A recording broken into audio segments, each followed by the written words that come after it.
After Charlie Kirk was assassinated, a lot of us were looking towards Israel and other reasons. And it took me some time to put the pieces together. But there's one other avenue I think we need to look at as well. And that's the Epstein issue and how this would involve Donald Trump and how this would be, hurtful to the US government and, of course, the Republican Party. We're starting off with Leslie Wexner. Leslie Wexner was, the owner of Limited Group, which includes Victoria's Secret stores and the clothing store, The Limited. I think that may also include Bath and Body Works, but don't quote me on that one. Leslie Wexner is still walking around somewhere. Leslie Wexner is the one who started Epstein off with his fortune. He basically bankrolled Jeffrey Epstein. And while we keep hearing about these files and pictures and images of the files, and we keep hearing about Epstein and Trump and Bill Gates and all these bills, Bill Clinton, Bill Gates, Bill. Nobody's talking about Leslie Wexner. Because without the funding from Leslie Wexner, Epstein doesn't even get as far down this road. And somehow this guy is still just walking around in Ohio, hasn't been arrested, but something's happening. Maria Farmer made a video here, and she's calling out the issue with Leslie Wexner. Maria Farmer is one of the first ones that came forward back in 1996 and reported Jeffrey Epstein back then. Listen to this. Hi, my name is Maria Farmer, and I am a whistleblower. In 1996, I reported Jeffrey Epstein, Ghislaine Maxwell, Donald Trump, Bill Clinton, Alan Dershowitz, and did I mention Leslie Wexner? Yeah, so the Wexners kidnapped me, and they held me on their property, which was 330 acres, okay? And then in the Washington Post, they claimed that I was on Epstein's property, but there was no access to get to this guest house that Leslie Wexner designed based on the Rotunda, which is the Capitol building in Ohio. And this was very much Wexner's property. It was just a few feet away, a couple hundred yards away from the main house. And I was watched for whatever reason by 3 guards the whole summer. I believe I know those reasons, but I won't get into them here right now. But I believe it was a grander scheme to traumatize me and take my little sister, which was just unacceptable. I mean, first of all, my sister wasn't offered up to these people. It's disgusting. She was in high school and I was in graduate school when this occurred. And so it's really important that people understand this could happen to anyone's children. So please do your part and help us spread the word. We're getting ready to make a big deal with the feds, and we're going to need all the support we can get. So if you can share this video, let people know about George Tonks. If you can look him up, let people know about Leslie Wexner, and try to hold these people accountable, especially the federal government, because they're supposed to be here to protect us and not protect just the elites, right? So let's stand up for what's right. So that's important for people to hear because I don't hear enough about Leslie Wexner.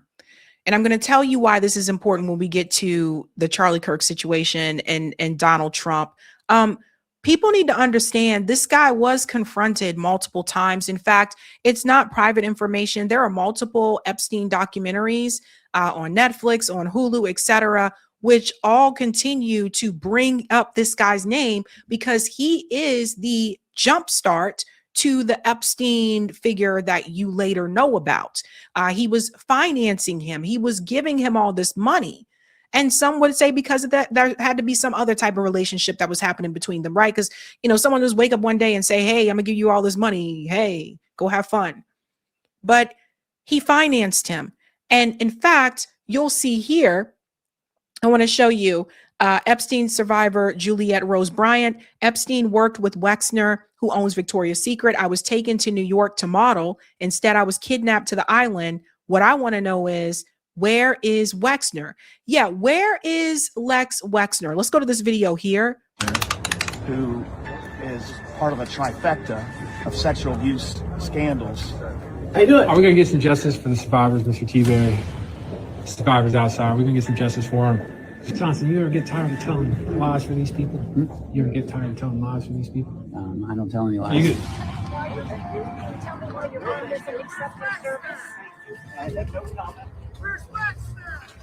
Where's Wexner? What's he doing today? You have to ask his people. Well, his people's right there. Board Chairman John Zeiger is his personal lawyer. Where's Wexner, Zeiger? We got to get you straightened up, brother. I don't, you don't think it's a conflict of interest? I speak for the university, only the university. How's this? I'll talk to you later. This was fun. Mr. Carpenter, we're gonna get some justice for the survivors today. Mr. Marshall, I know you're. this gentleman is here accosting people coming into the courtroom. This gentleman. So do you see? He was approaching politicians at the Ohio State House here, asking like, why is there no accountability for Leslie Wexner? And even till this day, like I said, you keep seeing all these names and all these photos appear on social media coming out of these Epstein files, but they're not talking about the guy who gave him the money. And I think there's a reason for that. We'll go on a little bit more here. Right here. Should Wexner's name share the same line with a guy like Woody Hayes? Well, He also handpicked Mike Jeffries, the former Abercrombie CEO. He's been indicted for sexual trafficking, interstate prostitution. This is a whole network. This is the part I wanted to get to. Remember when I covered the story about the Abercrombie CEO who also was arrested for sex trafficking? Now, Abercrombie had Abercrombie models. The models came forward and said that they were being pimped out too. Jeffrey Epstein was also involved in the modeling industry along with Leslie Wexner. You know who else was involved in this industry? Donald Trump. All these people knew each other. Now, Leslie Wexner later on went on to criticize the Trump administration and said that he can't rock with the new Republican Party, but they were friends. In fact, let me remind you, Wall Street Journal alleges Lex Wexner signed the 2003 lewd birthday card book given to Jeffrey Epstein. Remember we talked about this? All these people ran in the same circle. This is the guy who gave all that money to Jeffrey Epstein to get all this up and going and starting the modeling. And so the people in the modeling industry, they all run together. That's why models know other models. And these men, these billionaire rich men, know other rich billionaire men. And then if you pay attention, we'll show you here. Hold on. Because like I said, this guy's still walking around. I don't see nobody trying to arrest him. I don't see him being called into these other interviews. This was the thing about the book here. Look, the Wall Street Journal story alleging Donald Trump signed a lewd birthday card addressed to deceased sex trafficker Jeffrey Epstein contains the same allegations about L Brands founder and New Albany billionaire Leslie Wexner. So Leslie Wexner, Donald Trump, and Jeffrey Epstein all a part of the same circle. Because in the beginning, when he was giving Epstein that money, Epstein was trying to get involved in modeling. There were a couple of models that came forward and they said that Epstein sexually assaulted them. So it appears to me, looking back on it, because you know people can start modeling really young. And the older you get, the less likely they want you. So especially back in that day, there were girls like 14, 15 getting into modeling. It seemed like to me, like based on the reporting from Whitney Webb and what I've read and what I've watched, that Jeffrey Epstein was trying to use or planning to use these models as a part of trafficking. At one point, he had to been thrown out. There was another time at a Victoria's Secret modeling show, Epstein was thrown out because of this behavior. All along, Leslie Wexner was still giving him money. There were models that came forward to Leslie Wexner and said that Jeffrey Epstein tried to do things to them. And Jeffrey Epstein was still getting money from Leslie Wexner. So this is one big industry. Now, let's get to the Charlie Kirk part here, because I want to show you how this all ties in. We go back right before the 2024 presidential election, right before election night. Remember Charlie Kirk tweeted this? Vote Trump to release the list. That was October 7th, 2024, 6:40 p.m. Talking about the Epstein files. So before Donald Trump even won, Charlie Kirk wanted Donald Trump to release the Epstein files. Hold on to that. Let's go to the next part. Fast forward, I want you to see what he said about Jeffrey Epstein. We're getting closer to the part where he was killed. I want you to see closer what he said here about Epstein. I'll put on the text as well. Lies that Epstein, with his little friend Ghislaine and Ghislaine's father, Robert Maxwell, who was obviously a spy of the Israeli intelligence agencies, that there was something else going on here. Epstein was not some sort of whiz kid hedge fund manager. Epstein was playing a part. Epstein was a LARPer. Epstein was cast for a specific role, and he played it really well. Hold on to the part where Epstein was cast for a specific role. And let's go back to what I said before about these handlers, these people that were brought into TPUSA organization that had a specific role. I told you about the general.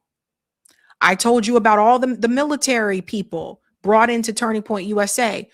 Erica Kirk, coming from a family of DOD and DHS, also working along with an intelligence family, coming in to marry the founder of TPUSA, then eventually becoming the CEO of TPUSA. Interesting how that happened. So he was very vocal about Jeffrey Epstein. But things change, and I'm going to show you when it changed. And I want you to put Leslie Wexner and Donald Trump. I want you to put all this together. Let's go on a little bit more here. The sweatpants and the Harvard jacket, the kind of disheveled hair, looking as if he was so smart and above the clouds that he was doing advanced mathematic equations on the back of napkins. But if you actually go into some of the videos of people that met with Epstein at the time, they said he was awfully unimpressive when it came to finance and markets and economics. And it's nothing new that if you're in the intel agencies, you want to try and get as much blackmail on powerful people as possible. Easy, not hard.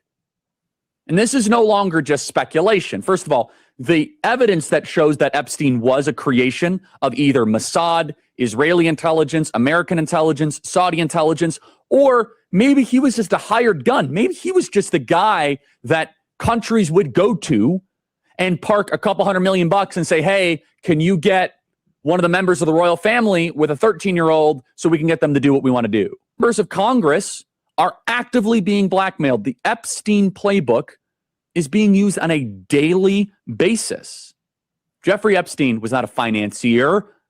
He was not a hedge fund manager. Jeffrey Epstein was a key player in a multi-decade blackmail operation against the most powerful people on the planet. And I think that's when they realized they felt that he said a little too much. Go back to what Marjorie Taylor Greene said in her most recent interview, what Donald Trump said to her, that my friends would get hurt. Those are his friends. Not the women could get hurt, not the victims. His friends could get hurt. This is one thing I will say. I think Charlie Kirk really did want to look into. He wanted that information to be out there.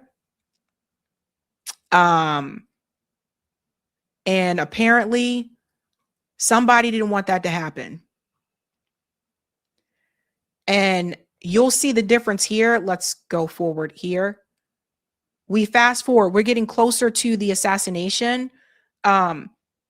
Here at the TPUSA event with Megyn Kelly, also about Epstein. Listen to this.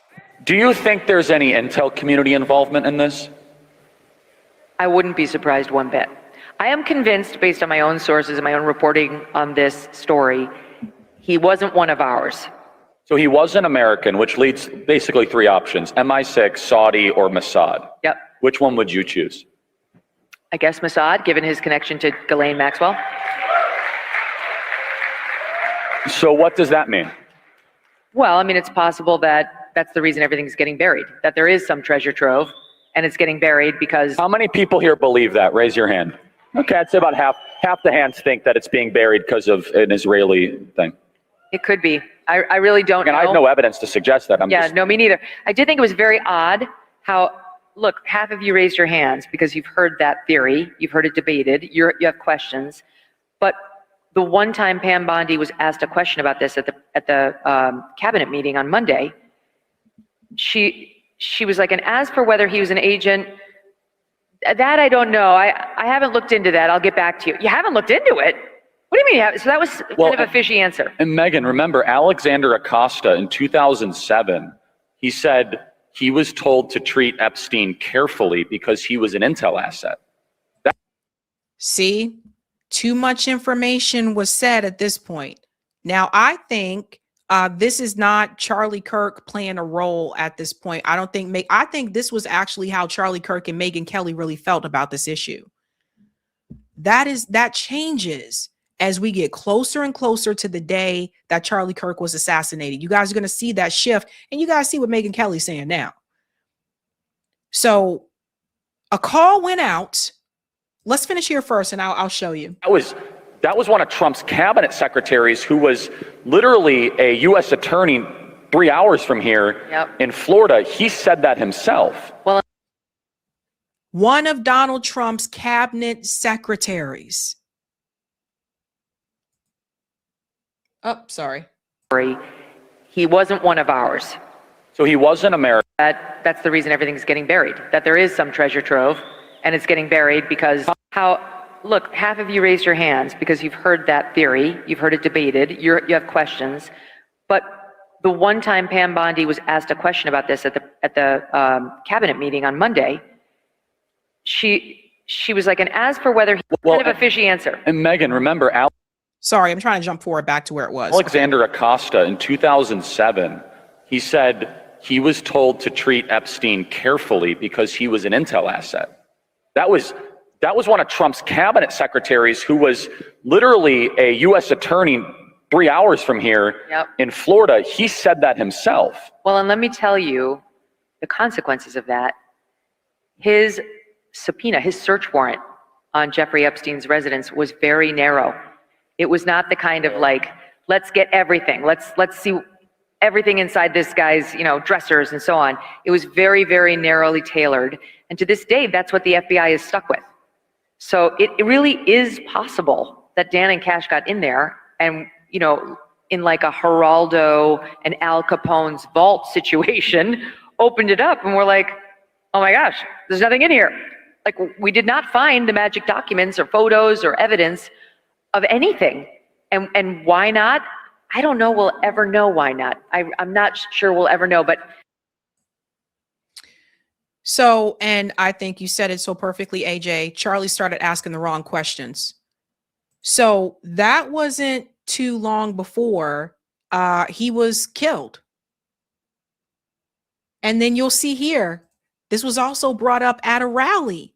In his final days leading up to his assassination, Charlie Kirk was quite critical of Israel and quite vocal about the need for transparency around the Epstein files. Listen to what he said here around the Epstein files. The recent release of the Epstein files, do you believe that they could have been altered before they came out? And do you believe that the high-profile people that are in the files will actually be held accountable? Because I don't believe that they I'm going to will. do a quick answer because I answered it earlier.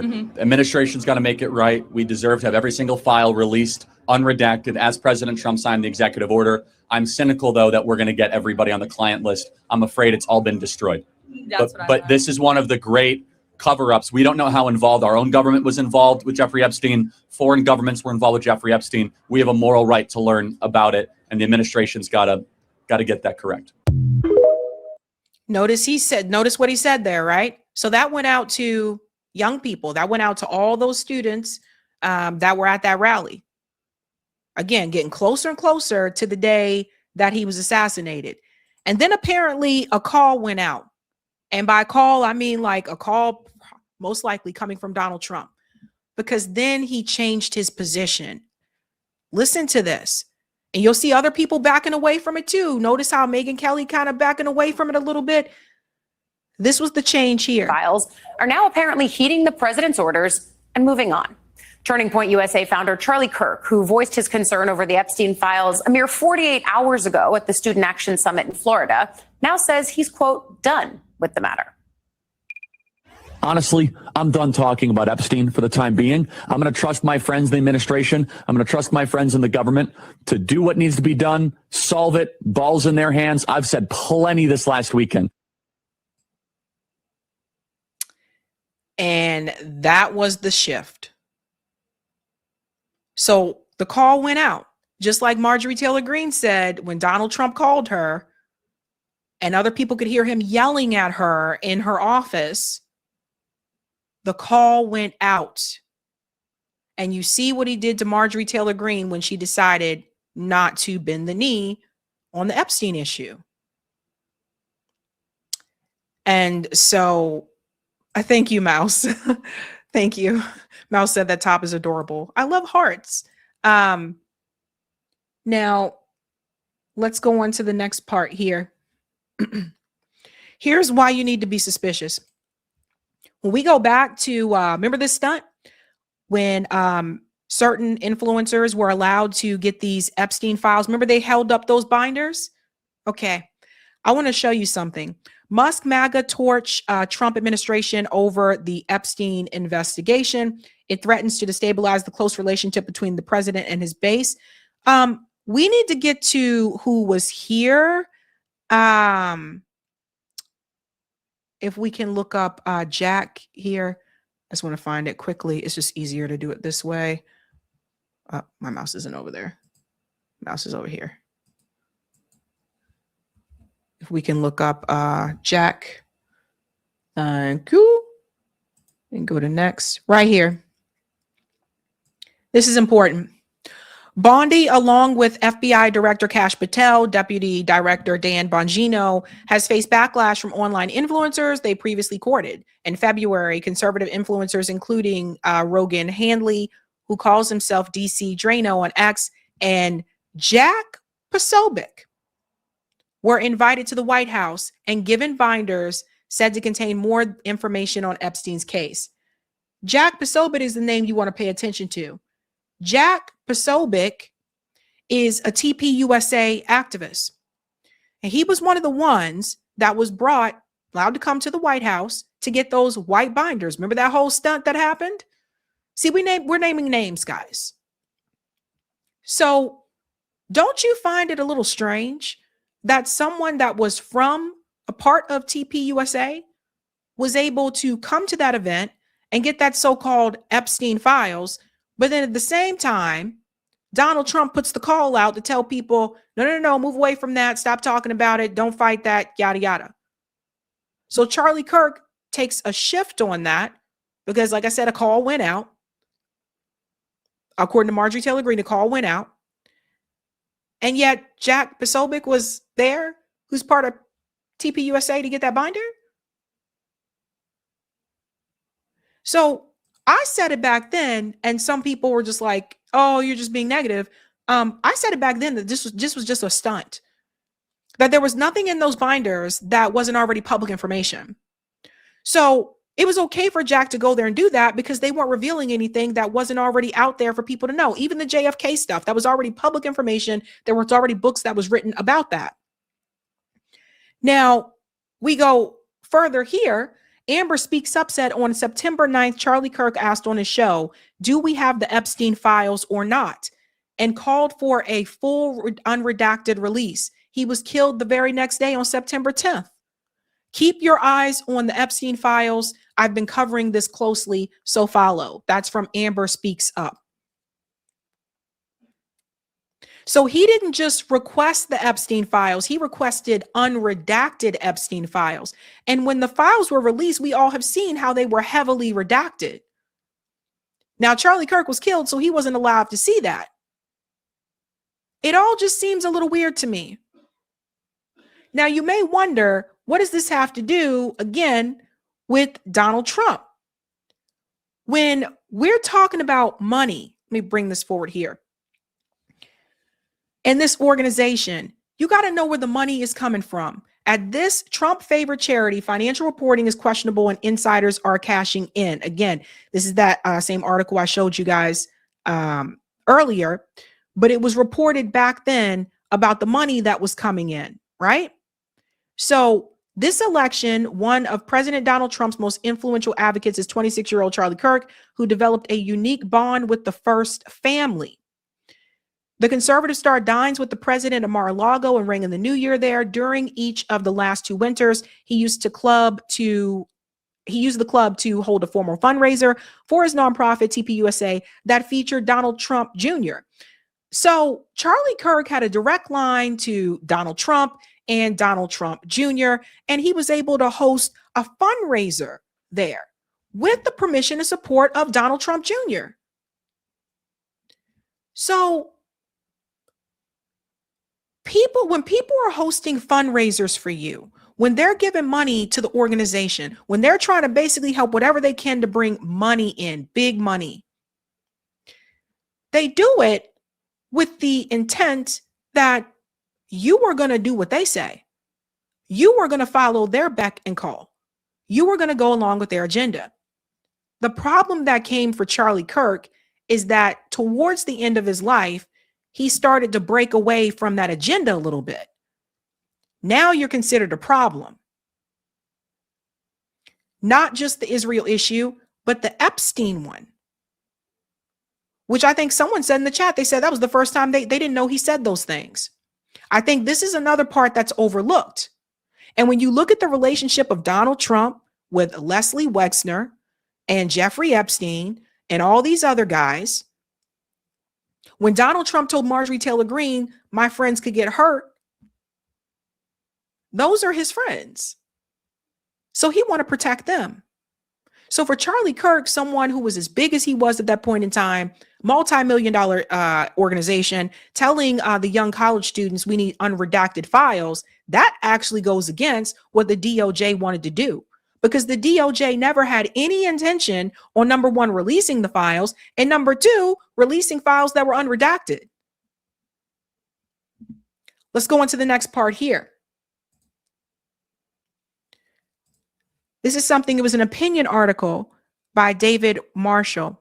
One part I want to read from this. This is fairly recent. Turning Point USA is focused on the future, right? So listen to what he said here. The American people deserve to know the truth concerning the leaders they elect to political office. Specifically, the public has the right to know the truth about Jeffrey Epstein's misconduct as a sex trafficker, in addition to his connections with key public figures, which may include the current president of the United States. Congress just recently passed the Epstein Files Transparency Act for that reason. He goes on to say here, despite the public's right to transparency throughout our government, too many individuals in powerful positions of judicial and legislative oversight will consistently choose to protect and shield Donald Trump, the person, rather than the honor of the U.S. presidency. This is the problem, right? Everybody knows Epstein was a problem. But there's also this effort, this energy to shield Donald Trump. So when Charlie Kirk came forward and said, we have to release these unredacted files, that goes against Donald Trump's agenda. Thus, it goes against Donald Trump because you can't hurt his friends, as he said. You know, I've said something before about big money, and this is why I stay away from these people. When big money starts coming in, when people come to you and they say, I want to offer this for your organization, Donald Trump Jr. saying, yeah, host a fundraiser here. Turning Point USA is attached to Donald Trump, and Donald Trump is attached to Turning Point USA. but one can exist without the other. Donald Trump can walk away from Turning Point USA today and he'll still be fine. He already served, 2 presidential terms. He's a businessman. He can go back to business. Turning Point USA really kicked off during the first presidential campaign. So what happens to Turning Point USA without Donald Trump or without Donald Trump Jr.'s fundraisers? What happens to this organization after that? And people say, well, they'll latch on to JD Vance, but yeah. I'm talking about the money though. People don't give you money to go against them. People give you money to do what they tell you to do. And the Epstein files and the connection that Donald Trump had with his friends, the same way he went after Marjorie Taylor Greene and started calling her a traitor, and she started getting death threats because she still was trying to pursue and continue to pursue the Epstein files for those women. Then you look at what happened to Charlie Kirk. Charlie Kirk said, okay, we're going to take a step back. We're going to let the administration handle it. But by then, I feel like it was already too late because he had already put that message out there on the stage with Megyn Kelly and some others. And the donors weren't happy. And when the donors aren't happy, that's a big problem. So I don't think it was just the Israel issue. I think the Epstein issue is also a big part of the problem. And I've been waiting to cover this because I wanted to go through a couple of things because I do think that this is the missing piece. Anyone with a brain knows, obviously, Epstein is a corrupt, gross, sick individual. And that, yes, people were harmed. But how far is one willing to go to prevent that information from being released? We're talking about royal family members, princes, a magician, billionaires. This goes really deep.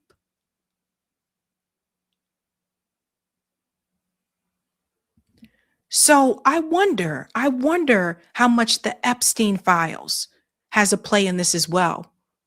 He was pretty public about that. And people say, well, what about Megyn Kelly? Megyn Kelly is not the leader of a multi-million organization that helped Donald Trump get elected.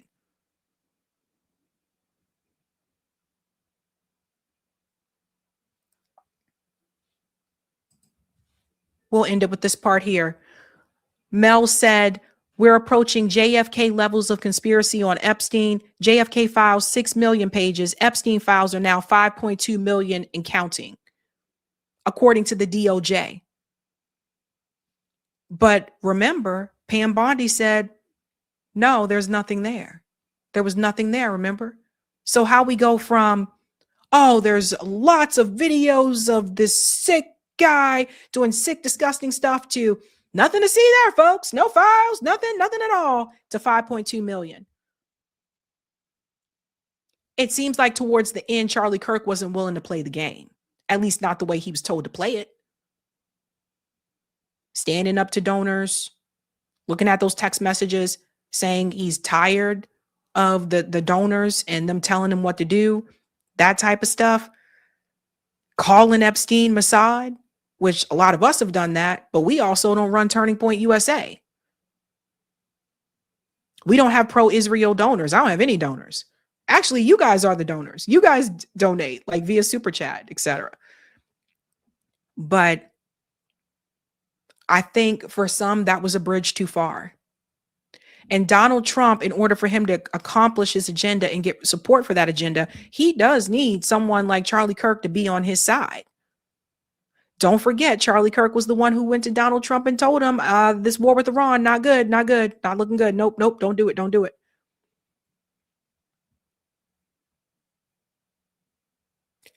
Deep State saw him as a problem. Long story short. And people really need to honestly start asking, where the hell is Leslie Wexner? and why you don't see his ass nowhere. Gotta name the names. Gotta name the names. Can we get that poll, Eric? Did everyone answer the poll? Everyone didn't answer the poll. That's okay. Why is TPUSA not pushing the Epstein files? 5% say they don't believe it. 69% say Trump told them not to. 3% say they mention it, but not much. And 23% said, I don't know. And then I'll end with this part here. TPUSA not really talking about these Epstein files much. So when you look at who funds them and how this all works, I think it's all going to make sense when you follow the money. Don't you find it strange that this said pro-Christian, care about family values organization is not really looking into these Epstein files? Think about it. Hey guys, this was a Sabby clip. If you like what you saw, hit that like button and subscribe.